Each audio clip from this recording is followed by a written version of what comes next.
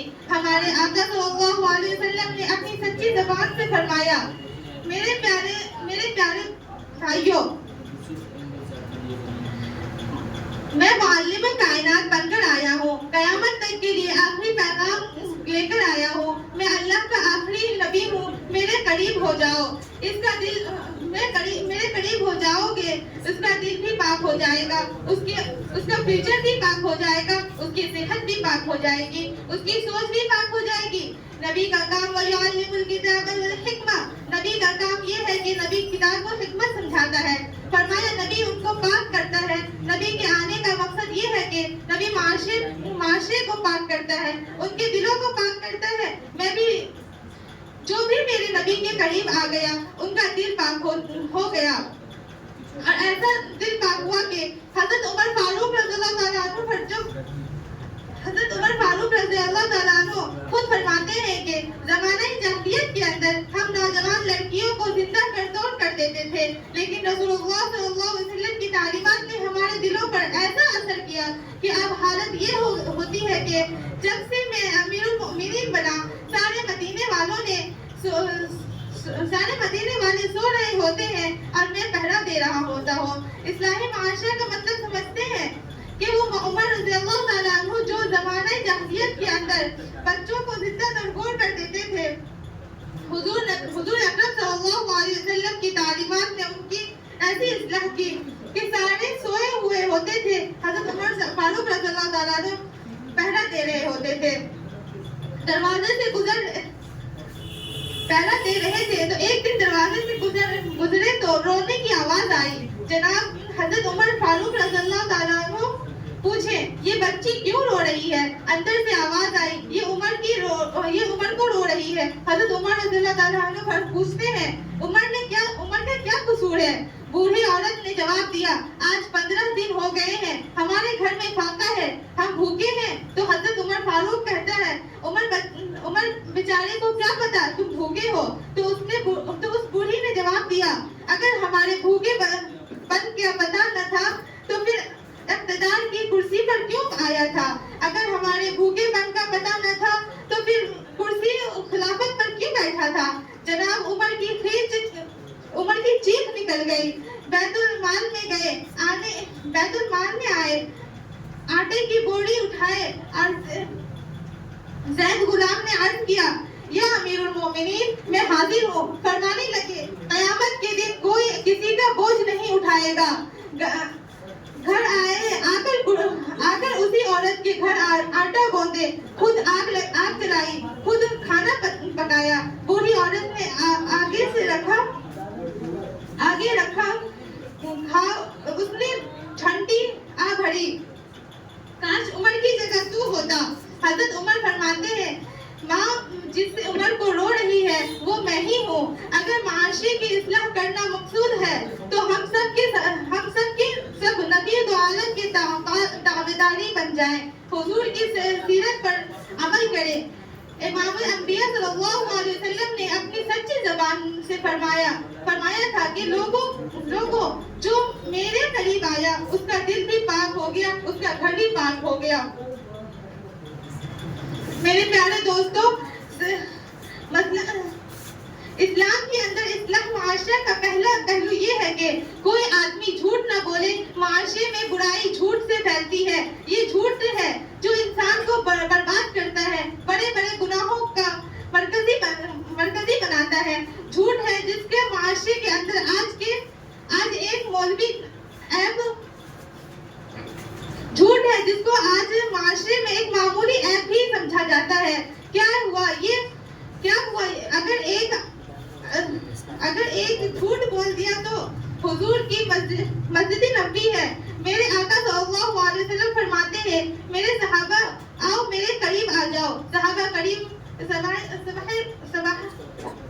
کرام نے فرمایا اے میرے پیارے صحابہ, آج ہمارے ہاتھ پہ بیعت کرو کہ ہم اللہ کے سوا کسی کو سجدہ نہیں کریں گے. میرے ہاتھ پہ بیعت کرو کہ میں اللہ کا آخری نبی ہوں, نماز کی عادی بن جاؤں. فرمایا شریعت کی تابعداری بن جاؤں. اسلام کی بنیاد تو 5 چیزوں پر ہے. اسلام کی بنیاد یہ ہے کہ اسلام کی گواہی دینا کہ اللہ کے سوا کوئی معبود کے لائق نہیں اور محمد صلی اللہ علیہ وسلم اللہ کے بندے ہیں. دوسرا فرمایا والصلاۃ, دوسرا بنیاد نماز ہے, والزکات, اور تیسرا بنیاد زکات ہے. فرمایا چوتھا رمضان کے روزے ہیں اور 5واں رکن ہے جو 5ویں بنیاد جو ہے وہ حج اور اسلام کی 5 بنیاد باتیں ہیں. وما علینا الا البلاغ.